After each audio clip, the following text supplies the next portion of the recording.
Om Shanti. 30/1/2022 Sunday. Revise date है 2 जनवरी 1990।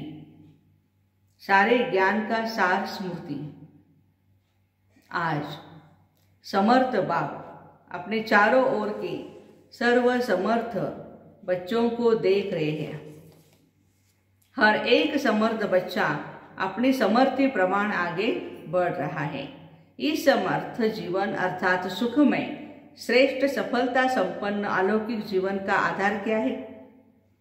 इस समर्थ सफलता संपन्न श्रेष्ठ सुखमय अलौकिक कैसा जीवन है? देखो हमारा इसका आधार क्या है?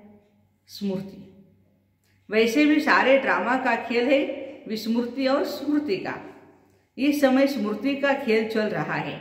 बाप दादा ने आप ब्राह्मण आत्माओं को परिवर्तन किस आधार पर किया? सिर्फ स्मृति दिलाई आप आत्मा हो न कि शरीर।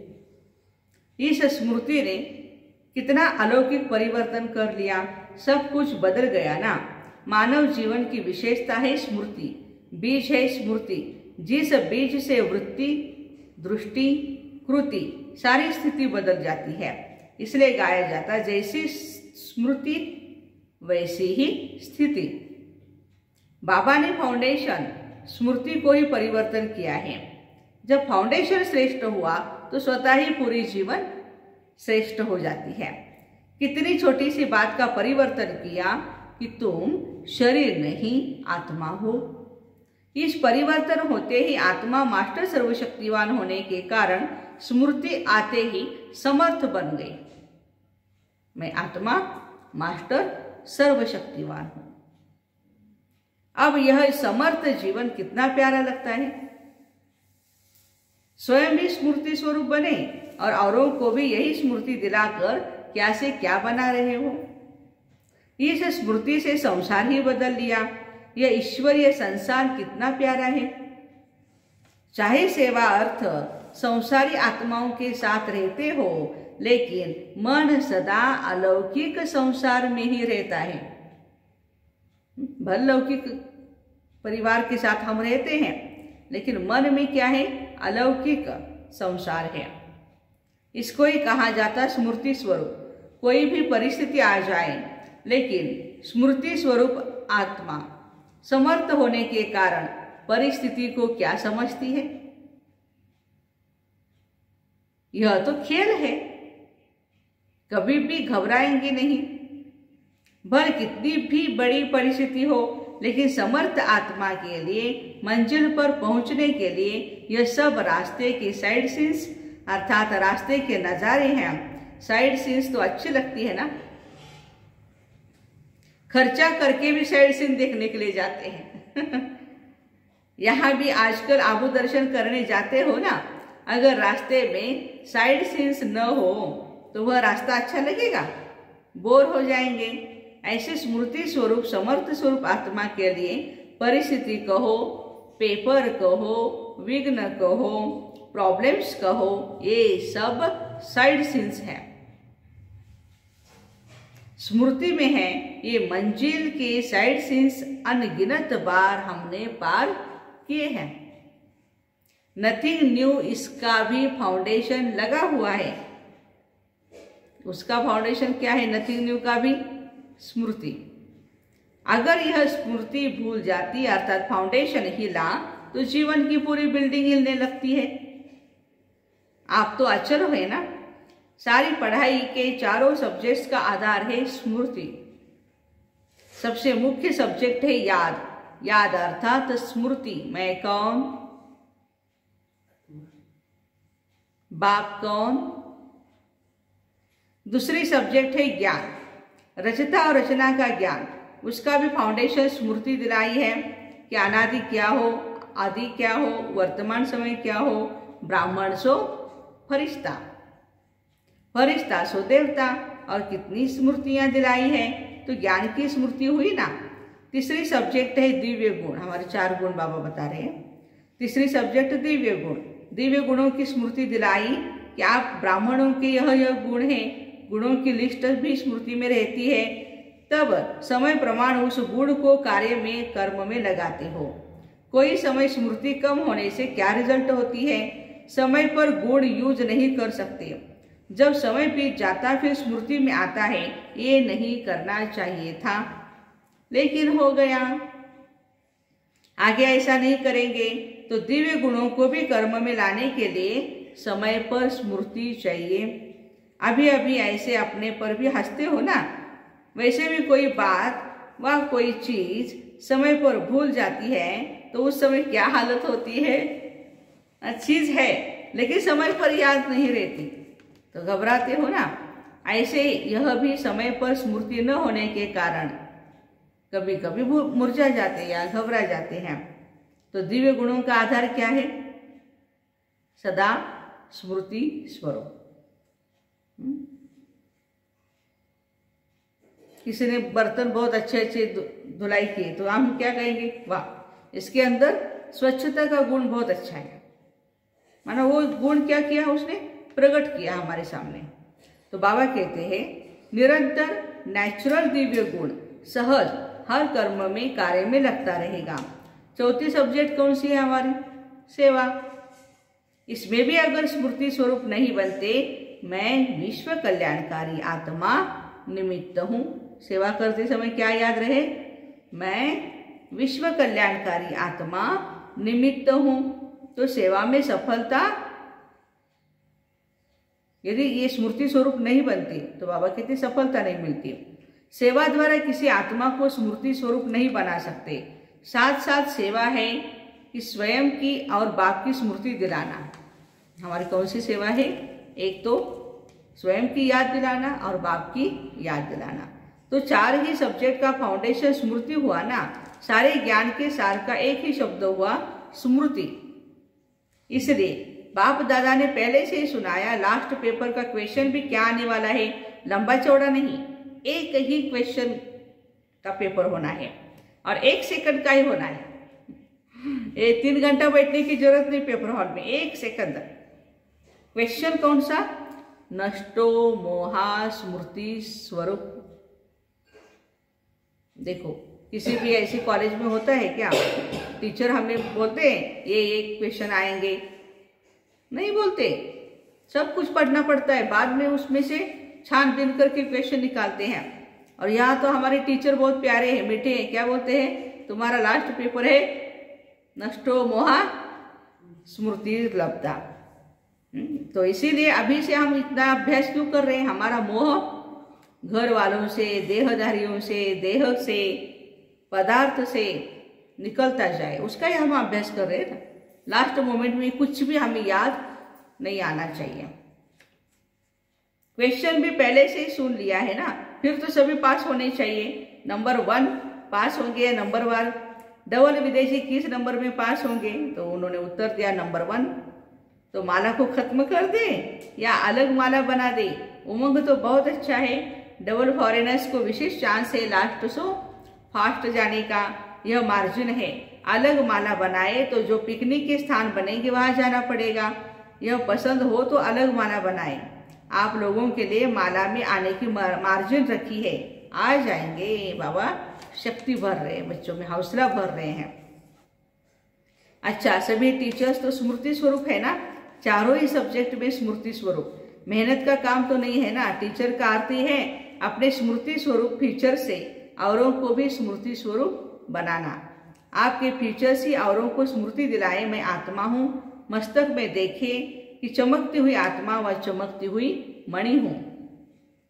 जैसे सांप की मणि देख करके सांप की तरफ कोई का ध्यान नहीं जाएगा, मणि की तरफ जाएगा। ऐसे ही अविनाशी चमकती हुई मणि को देख देह भान स्मृति में नहीं आएगा। अटेंशन स्वतः ही आत्मा की तरफ जाएगा। टीचर्स इसी सेवा के निमित्त हो। विस्मृति वालों को स्मृति दिलाना, यही हमारी सेवा है। समर्थ तो हो या कभी कभी घबराती भी हो। अगर टीचर घबराएंगी तो स्टूडेंट का क्या हाल हो जाएगा? टीचर्स अर्थात सदा नेचुरल निरंतर स्मृति स्वरूप सो समर्थ स्वरूप। जैसे ब्रह्मा बाप फ्रंट में रहा तो टीचर्स भी आगे हो ना। निमित्त माना आगे। जैसे सेवा प्रति समर्पण होने में हिम्मत रखी, समर्थ बनी, तो यह स्मृति क्या है? ये तो त्याग का भाग्य है। त्याग कर लिया, अभी भाग्य की क्या बड़ी बात है? त्याग तो किया, लेकिन त्याग त्याग नहीं, क्योंकि प्राप्ति बहुत ज्यादा है। क्या त्याग किया हमने? कुछ भी नहीं। कुछ कलर कपड़े नहीं पहनते हैं, बस गहने नहीं पहनते, और क्या त्याग किया है? सिर्फ सफेद साड़ी पहनी, वह तो और भी ब्यूटीफुल बन गई हो। बाकी तो सब ऐसे कलर साड़ियां पहनती है, तो उसमें हम लोग जब जाते हैं वाइट साड़ी वाले, तो सब लोग देखते हैं, क्योंकि अलग हो गया सबसे, ब्यूटीफुल हो गए, फरिश्ते परियां बन गई।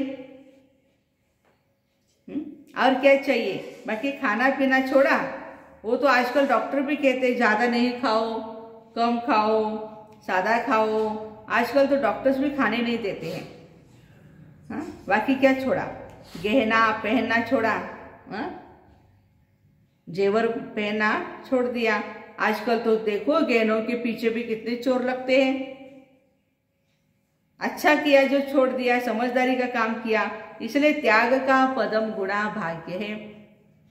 अच्छा, अभी अभी बाप दादा को एथेंस वाले याद आ रहे हैं। एथेंस में सेवा का बड़ा कार्यक्रम चल रहा है, वह भी बहुत याद कर रहे हैं। जब भी कोई विशाल कार्य होता है, बेहद के कार्य में बेहद का बाप और बेहद का परिवार जरूर याद आता है। जो भी बच्चे बने हैं, हिम्मत वाले बच्चे हैं, जो निमित्त बने हैं, उन्होंने हिम्मत कार्य को श्रेष्ठ और अचल बना देती है। बाबा के स्नेह और विशेष आत्माओं की शुभ भावना, शुभकामना बच्चों के साथ है। बुद्धिवानों की बुद्धि किसी द्वारा भी निमित्त बनाए अपना कार्य निकाल देते हैं। इसलिए बेफिक्र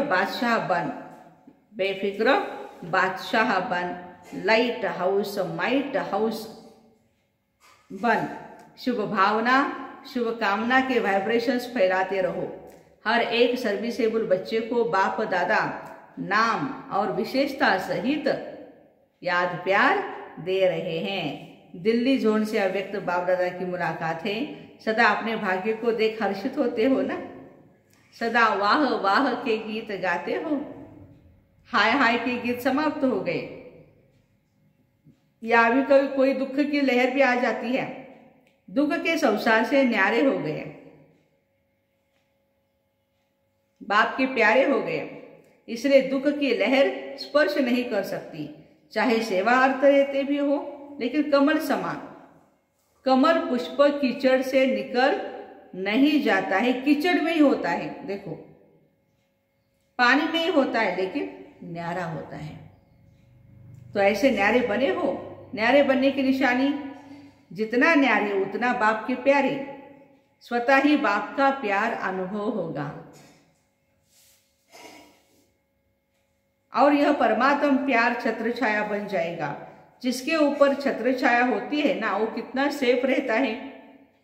जिसके ऊपर छत्र छाया नहीं, अच्छा, परमात्मा छत्र छाया है, उसको कोई क्या कर सकता है? इसलिए फकुर में रहो, हम परमात्मा छत्र छाया में रहने वाले हैं। कहाँ रहने वाले हैं भाई? परमात्मा छत्र छाया में रहने वाले हैं। अभिमान नहीं, लेकिन रूहानी फकुर, दोनों साथ नहीं होते। अच्छा, रूहानी फकुर होना चाहिए। बॉडी कॉन्शियस वाले होंगे तो अभिमान आएगा, और आत्मा अभिमानी होंगे तो अभिमान नहीं आएगा, लेकिन रूहानी फकुर होगा। और जहाँ फकुर होता है ना, वहाँ विघ्न नहीं हो सकता है। नशे वाली बात बाबा बता रहे हैं, जहाँ नशा है वहाँ कोई विघ्न नहीं है। या तो फिक्र या तो फकुर, दोनों साथ नहीं होते। चिंता और नशा, ये दोनों बातें साथ में नहीं है।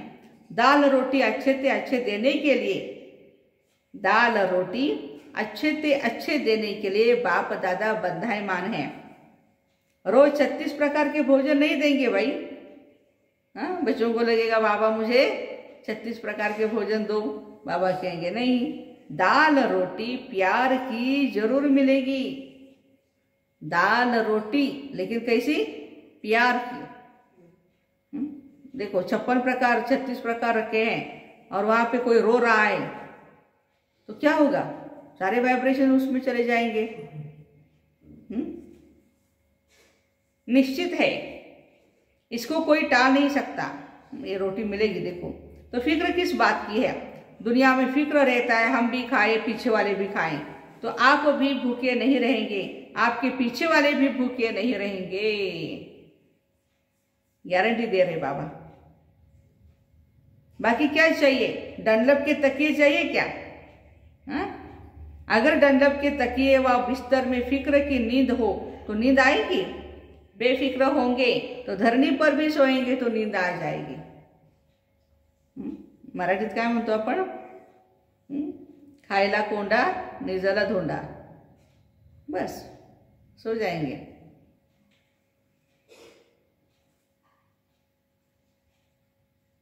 तो बाबा कहते हैं बाहों को अपना तकिया बना लो तो भी नींद आ जाएगी। जहां प्यार है ना वहां सूखी रोटी भी 36 प्रकार का भोजन लगती है। इसलिए बेफिक्र बादशाह हो। ये बेफिक्र रहने की बादशाही सब बादशाहों में श्रेष्ठ है। बादशाहियों में अगर ताज पहनकर तख्त पर बैठ गया और फिक्र करते रहे तो तख्त हुआ या चिंता हुई? तो भाग्य विधाता भगवान ने आपके मस्तक पर श्रेष्ठ भाग्य की लकीर खींच दी है। भाग्य विधाता भगवान ने आपके मस्तक पर श्रेष्ठ भाग्य की लकीर खींच दी है। बेफिक्र बादशाह हो गए हो। वह टोपी या कुर्सी वाले बादशाह नहीं, बेफिक्र बादशाह। कोई फिक्र है? पोतरों धोतरों का फिक्र है? आपका कल्याण हो गया तो उन लोगों का भी जरूर होगा। चिंता नहीं करो गृहस्थी वाले। तो सदा अपने मस्तक पर श्रेष्ठ भाग्य की लकीर देखते रहो। वाह मेरा श्रेष्ठ ईश्वरीय भाग्य, वाह। धन दौलत का भाग्य नहीं, ईश्वरीय भाग्य। इस भाग्य के आगे धन तो कुछ भी नहीं है, वो तो पीछे पीछे आएगा। जैसे परछाई होती है वह आपे ही पीछे पीछे आती है, या आप कहते हो पीछे आओ। परछाई तो हमारी शैडो जो होती है पीछे से आ जाती है। तो यह सब परछाई है, लेकिन भाग्य है ईश्वरीय भाग्य। सदा इसी नशे में रहो। अगर पाना है तो सदा का पाना है। तो यह सब परछाई है, लेकिन अच्छा, जब बाप और आत्मा अविनाशी है तो प्राप्ति विनाशी क्यों? प्राप्ति भी अविनाशी होनी चाहिए। ब्राह्मण जीवन है ही खुशी की। खुशी से खाना, देखो आज पूरा ये ध्यान रखना है। खाना भी कैसे खाना है? खुशी से खाना, खुशी से रहना, खुशी से बोलना, खुशी से काम करना। उठते भी आंख खुली और खुशी का अनुभव हुआ। रात को आंख बंद हुई, खुशी से आराम ही हो गए। यही ब्राह्मण जीवन है। अच्छा, बाप दादा से व्यक्तिगत मुलाकात, आज्ञाकारी बनने से परिवार की दुआएं। बाप दादा के सामने गायत्री मोदी का परिवार बैठा है। बाप दादा इस परिवार की एक बात देख करके बहुत खुश है। कौन सी बात? आज्ञाकारी परिवार है। इतना दूर से पहुंच तो गए ना, अभी भी दुआएं मिलती है। जो आज्ञा का पालन करता है, चाहे किसी की भी, एक ने कहा दूसरे ने माना, तो खुशी होती है। दिल से एक दो के प्रति दुआएं निकलती है। कोई अच्छा दोस्त या भाई हो, अगर कहते यह बहुत अच्छा है तो ये दुआएं हुई ना। किसी को भी हाँ जी करना, आज्ञा मानना, इनकी गुप्त दुआएं मिलती हैं। तो दुआएं समय पर मदद बहुत करती है। उस समय पता नहीं पड़ता, उस समय तो साधारण बात लगती है, चलो हो गया। लेकिन यह गुप्त दुआएं आत्मा को समय पर मदद देती है, यह जमा हो जाती है। इसलिए बाप दादा देखकर खुश है। चाहे किसी भी कार्य के लिए आए तो है ना। ये भी याद रखना, परमात्म स्थान किसी भी कारण से, चाहे देखने के हिसाब से भी आ गए, जानने के हिसाब से भी आ गए, तो भी पांव रखा मधुबन में, पांडव भवन में या हमारे शांतिवन में, उसका भी फल जमा हो गया। यह भी कम भाग्य नहीं। यह भाग्य भी आगे चलकर अनुभव करेंगे। उस समय अपने को बहुत भाग्यवान समझेंगे। किसी भी कारण से हमने पांव तो रख लिया, अभी तो पता नहीं पड़ेगा, अभी सोचते होंगे पता नहीं क्या है, लेकिन बाप जानते हैं, जाने अनजाने भाग्य बहुत जमा हो गया, जो समय पर आपको पता पड़ेगा और काम में आएगा। अच्छा, रशिया के भाई बहनों की याद चक्रधारी बहन ने दी। अच्छा है, थोड़े समय में सफलता अच्छी और अच्छी प्यासी आत्माएं निकली है। उनका स्नेह बाप के पास पहुंच गया। सभी को याद प्यार लिखना और कहना कि बाप दादा का स्नेह सभी बच्चों को सहयोग दे आगे बढ़ा रहा है। बाप दादा का स्नेह सभी बच्चों को सहयोग दे करके आगे बढ़ा रहा है। अच्छी सेवा है, बढ़ाते चलो। अच्छा, सदा निरंतर स्मृति स्वरूप समर्थ आत्माओं को सदा स्मृति स्वरूप बन हर परिस्थिति को साइड सीन अनुभव करने वाले विशेष आत्माओं को सदा बाप समान चारों ओर स्मृति की लहर फैलाने वाले महावीर बच्चों को सदा तीव्र गति से पास विद ऑनर होने वाले महारथी बच्चों को बाप दादा का याद प्यार और नमस्ते। हम रूहानी बच्चों की रूहानी माता पिता बाप दादा को याद प्यार, गुड मॉर्निंग और नमस्ते। वाह बाबा वाह, शुक्रिया बाबा शुक्रिया। वरदान, पुरुषार्थ की यथार्थ विधि द्वारा सदा आगे बढ़ने वाले सर्व सिद्धि स्वरूप भव। पुरुषार्थ की यथार्थ विधि द्वारा सदा आगे बढ़ने वाले सर्व सिद्धि स्वरूप भव। विस्तार है, पुरुषार्थ की यथार्थ विधि है अनेक मेरे को परिवर्तन कर एक मेरा बाबा इस स्मृति में रहना और कुछ भी भूल जाए, लेकिन यह बात कभी नहीं भूले कि मेरा बाबा, मेरे को याद नहीं करना पड़ता, उसकी याद स्वतः ही आ जाती है। मेरा बाबा दिल से कहते हो तो योग शक्तिशाली हो जाता है। तो इस सहज विधि से सदा आगे बढ़ते हुए सिद्धि स्वरूप बनो। स्लोगन है, मायाजीत बनना है तो स्नेह के साथ साथ ज्ञान का भी फाउंडेशन मजबूत करो। मायाजीत बनना है तो स्नेह के साथ साथ ज्ञान का भी फाउंडेशन मजबूत करो। लवलीन स्थिति, कर्म में वाणी में संबंध संपर्क में लव और स्मृति स्थिति में लवलीन रहना है। जो जितना लवली होगा उतना ही लवलीन रह सकता है। अभी आप बच्चे बाप के लव में लवलीन रहे, औरों को भी सहज आप समान बाप समान बना सकते हैं। अच्छा, Om Shanti. Have a nice day.